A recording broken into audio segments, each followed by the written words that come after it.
Good evening na guys. For today's video, tayo po ay magluluto ng tinolang tahong. Ayan guys, tayo po ay magigisa ng bawang, sibuyas, luya at atin pong lalagyan ng tanlad upang sa ganon ang ating sabaw ay lalong malinamnam.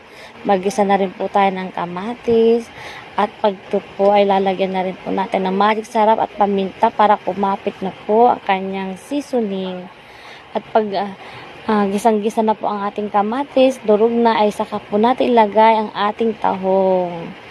At lalagyan po natin ng konting tubig para po may mahihigop po tayong sabaw. Ayan guys. At pag bumuka na po ang lahat ng tahong, ay ibig sabihin po niyan ay luto na po. At hindi na po natin kailangan dagdagan ng asin guys kasi ang tahong ay sadyang meron na siyang alat. Kaya guys, ilagay na po natin ang ating dahon ng sili para may gulay din po siya. Ayan guys, luto na po ang ating tinolang tahong. Maraming salamat po. Sandok na po tayo. Kuha na po kayo. Thank you for watching.